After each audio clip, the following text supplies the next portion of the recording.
మాఘ పౌర్ణమి సందర్భంగా భీమిలి సముద్ర తీరంలో భక్తుల స్థానాలు ఫిబ్రవరి 24న స్థిరవారం మాఘ పూర్ణిమ పురస్కరించుకొని వేకువజామున లేచి సూర్యోదయంకు ముందు సముద్ర స్నానాలు చేయటం వల్ల పుణ్యం దక్కి ఆ దేవదేవుని కృపకు పాత్రులవుతామని మన పూర్వీకులు పెద్దలు పండితులు తెలియజేశారు.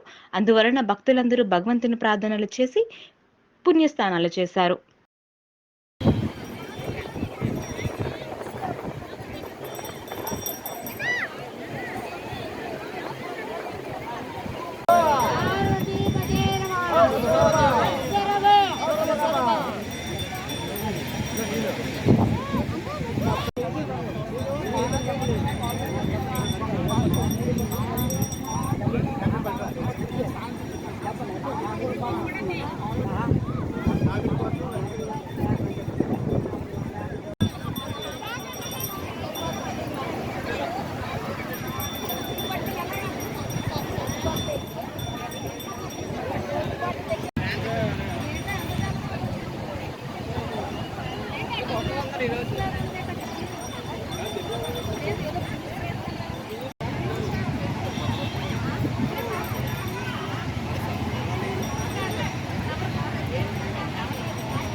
మాఘమాసంలో వచ్చేటువంటి ముఖ్యమైన పర్వదినం మాఘ పౌర్ణమి. అంటే దీన్నే మహామాఘి అని కూడా అంటారు.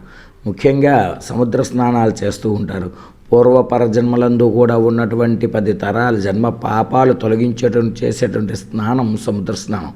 ప్రాతకాలగాయతో బ్రహ్మముహూర్తం 3 నుండి 5:30 లోపల చేసే సముద్ర స్నానంలో విశిష్టత ఉంటుంది. సూర్యోదయ కిరణాలు భూమి మీద పడడానికి ముందుగా వచ్చేటువంటి సముద్ర కిరణాలు మీద పడుతూ ఉండగా వచ్చిన స్నానంలో ఏదైతే ఉంటుందో దానివల్ల ఉన్నటువంటి 10 జన్మల పాపతరాలు పోతాయి.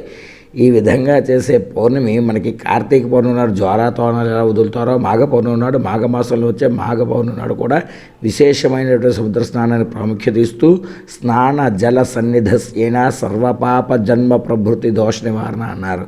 అంటే చేసేటువంటి స్నానంలోని అంటే సర్వనదులు కూడా చేరేది సముద్రంలో కాబట్టి అటువంటి నదీ పరివాహక సముద్రం ఏదైతే ఏకంగా సముద్రంలో కలుస్తారో ఆ సముద్రంలోంచి ఉన్నటువంటి సకల నదీ జలాల నుండి వచ్చే పుణ్యతీర్థం మన శిరస్సుకి తాకుతుంది కాబట్టి ఉన్న పాపగ్రహ శాంతులన్నీ కూడా పోతాయని చెప్పి పూర్వీకులు మనకి నిర్ణయించడం జరిగింది. కాబట్టి మాఘమాసంలో విశేషంగా వచ్చే పౌర్ణమి నాడు మహామాఘిని